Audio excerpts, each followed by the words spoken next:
Merci. Ce mercredi 8 janvier 2025 a eu lieu une réunion du cadre de concertation des partis de l'opposition et de la société civile responsables de mener à bien l'audit participatif du fichier électoral devant servir aux élections générales de 2026. À l'issue des travaux, le comité de pilotage a été élu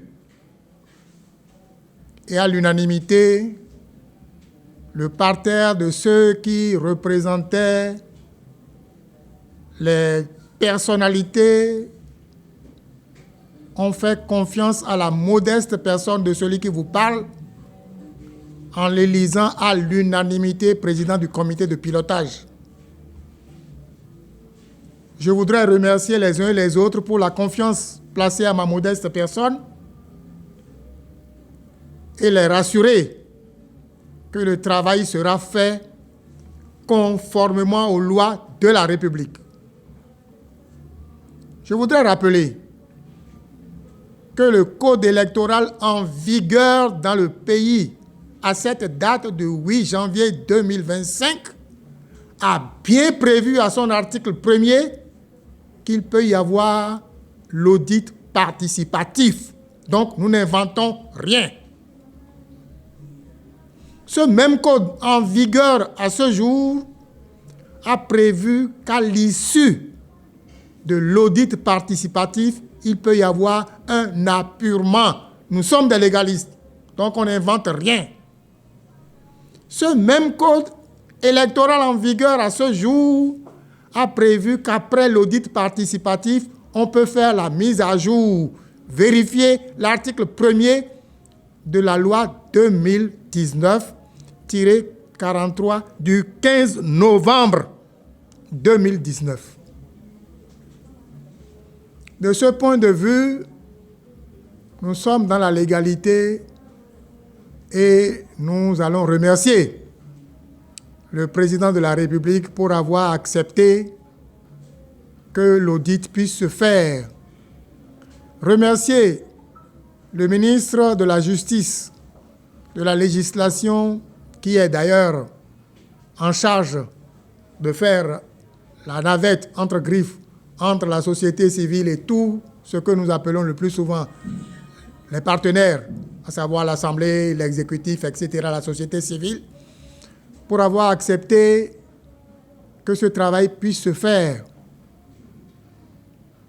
Nous voulons rappeler aux uns et aux autres, et surtout nos frères et sœurs de la mouvance, de nous rejoindre pour que nous puissions faire ce travail.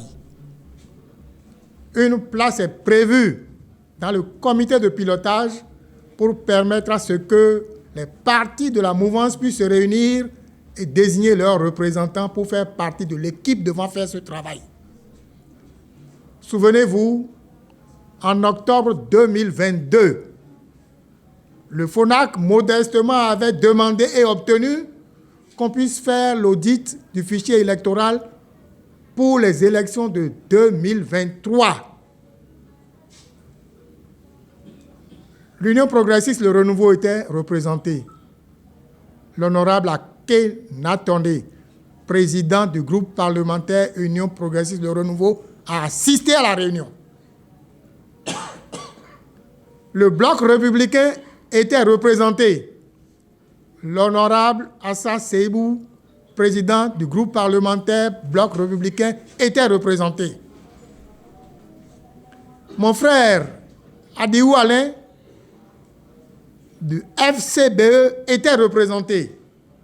Tous les autres partis de la mouvance et de l'opposition étaient représentés. Mais pourquoi ne voudrait-il pas que ça soit la même chose pour les élections de 2026? Mes chers frères et sœurs de la mouvance, je vous prie de nous rejoindre pour que nous puissions travailler. En effet, le code électoral a prévu que les élections se fassent dans la transparence, article 1er. Que les élections se fassent dans la sincérité, article 1er. Et que les élections puissent être un jeu de fiabilité. Pour que ça puisse se faire, c'est ensemble que nous allons faire le travail pour permettre à ce que le jeu démocratique soit réellement joué et que les électeurs soient les seuls décideurs de ceux qui vont nous diriger dans le pays. Sur cette base, je vais humblement lancer un appel à nos frères et sœurs de la mouvance de nous rejoindre pour que nous puissions commencer le travail tôt. Souvenez-vous, en octobre 2022, quand le FONAC avait proposé et obtenu la révision, plus précisément l'audit du fichier électoral devant servir à 2023, on a été pris du court. Le temps ne suffisait pas et nous n'avons pas pu avancer. Cette fois-ci, nous sommes à 1 an des élections. Nous avons donc le temps nécessaire de faire le travail. Voilà pourquoi je voudrais remercier les uns et les autres pour permettre à ce que nous puissions nous mettre ensemble pour faire ce travail et mériter de la confiance du peuple béninois qui est le seul détenteur du pouvoir au Bénin. Je vous remercie.